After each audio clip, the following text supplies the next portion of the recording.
ابھی حال میں ہی جڑابالے میں جو واقعہ پیش آیا، کہا جاتا ہے کہ کوئی قرآن کریم کسی شخص نے، ملعون نے، اللہ جانے مجھے واقعے کی پوری تحقیق نہیں ہے، لیکن یہ کہا جاتا ہے کہ اس نے قرآن کریم کے ورقہ جو ہے وہ کسی غلط جگہ پر، گندی جگہ پر ڈال دیا یا کیا کچھ کیا، اس نے یہ حرکت کی۔ ظاہر ہے کہ ایک مسلمان اس بات کو کسی قیمت پر برداشت نہیں کر سکتا، لہذا اس شخص کے خلاف اگر کوئی کارروائی ہوتی قانونی طور پر بھی اور اس کو لعنت و ملامت کی بھی، یہ اپنی حدود میں تھی، جائز تھی، اور اس کے اوپر کوئی اشکال اعتراض کی بات نہیں تھی۔ لیکن اس کے رد عمل میں لوگ اٹھے، جذبات کو بھڑکایا اور جا کر ایک کلیسا کو آگ لگا دی، گرجا کو آگ لگا دی، اور سنا ہے کہ اور جو عیسائی آبادی تھی اس کے مکانات کو بھی جلا دیا اور لوگوں کو تشدد کا نشانہ بنایا جو اس جرم میں شریک نہیں تھے۔ اب یہ جذبات ابھارے گئے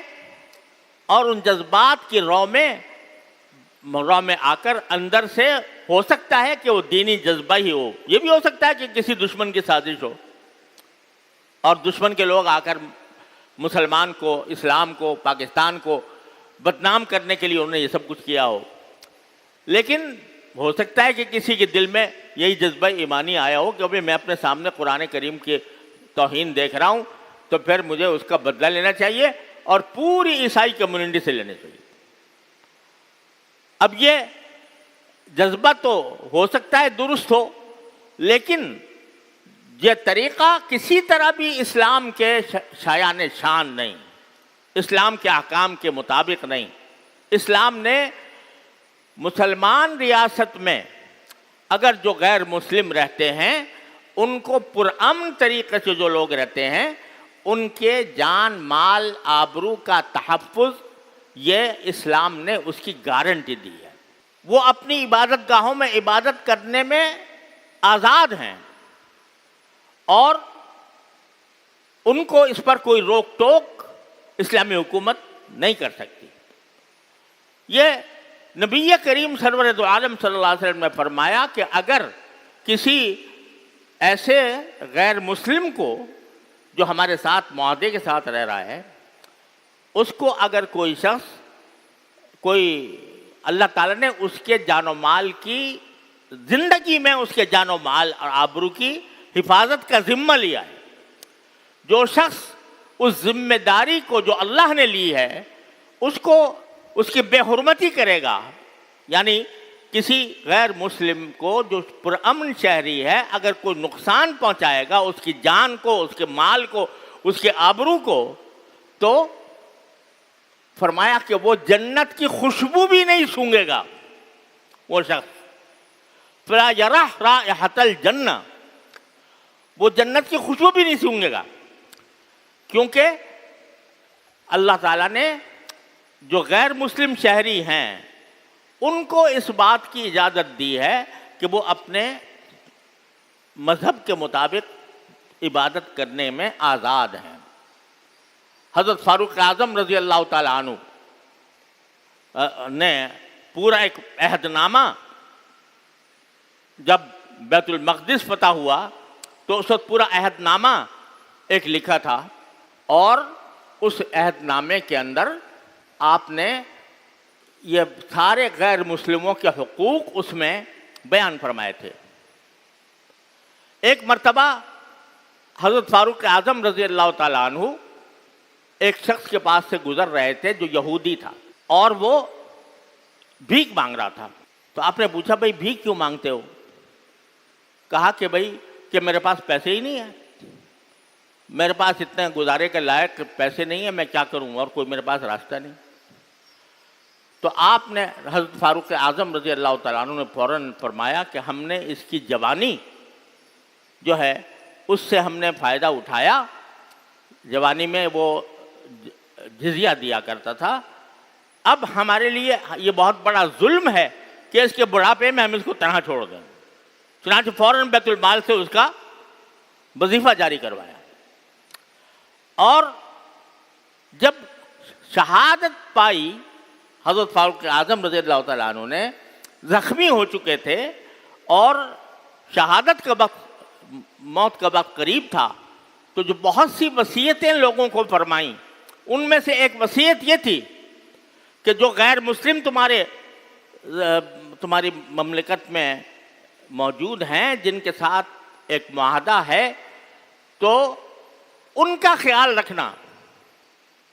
اور اگر کوئی ان پر حملہ کرے تو اس کے خلاف تم جنگ کرنا۔ یہ فاروق اعظم رضی اللہ عنہ نے اپنی آخری وصیت میں فرمایا۔ تو اس لیے اللہ تعالیٰ نے ہمیں جو ایک اسلامی ریاست کا تصور دیا ہے، اس میں غیر مسلموں کے بھی حقوق رکھے ہیں، اور وہ حقوق، ان حقوق کو ادا کرنا یہ عبادت ہے، اللہ تعالیٰ کی اطاعت میں داخل ہے، اور حقوق کو پامال کرنا یہ اللہ تعالیٰ کی ذمہ داری کے پامال کرنے کے مرادف ہے۔ لہذا کسی مسلمان کے لیے جائز نہیں ہے کہ جو پرامن طریقے سے رہتا ہو معاہدے کے تحت، جو غیر مسلم، یہاں تک کہ فتاوی عالمگیری میں لکھا ہوا ہے، فتاوی عالمگیری آپ نے نام سنا ہوگا، جو فقہ کی بہت اعلیٰ درجے کی کتاب ہے، فتاوی عالمگیری، اس میں لکھا ہے کہ اگر کسی غیر مسلم کو کافر کا لفظ برا لگتا ہو تو اس کو یا کافر کہہ کر خطاب کرنا بھی جائز نہیں، حالانکہ کافر ہے وہ، لیکن کہتے ہیں اگر وہ اس کو برا لگتا ہے تو آپ اس کو کافر نہ کہو، عیسائی کہو، یہودی کہو، نصرانی کہو، ہندو کہو، بدھ مت کا آدمی کہو، لیکن اس کو کافر اگر برا لگتا ہے کافر کا لفظ تو کافر کا لفظ نہ کہو۔ یہاں تک شریعت نے غیر مسلموں کو حقوق عطا فرمائے، اور ایک پوری داستان ہے، اگر تھوڑے وقت میں ممکن نہیں ہے کہ وہ ساری میں آپ کے سامنے پیش کروں، کہ ہماری تاریخ اسلام میں صحابہ کرام نے،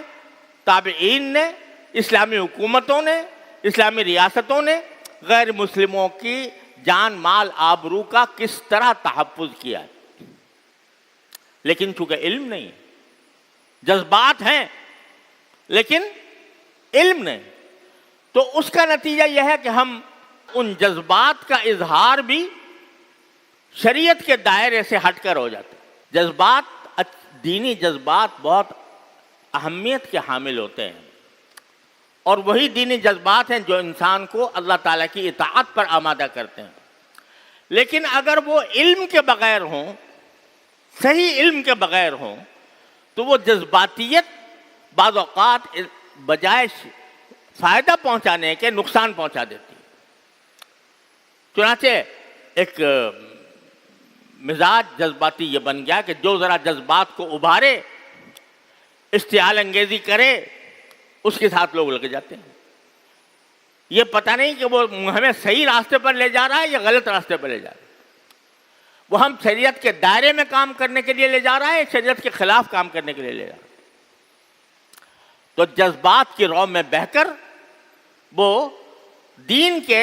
صحیح مقاصد سے دور ہو جاتے ہیں، کھلم کھلا سرکار دو عالم صلی اللہ علیہ وسلم کے ارشادات کی خلاف ورزی کرتے ہیں۔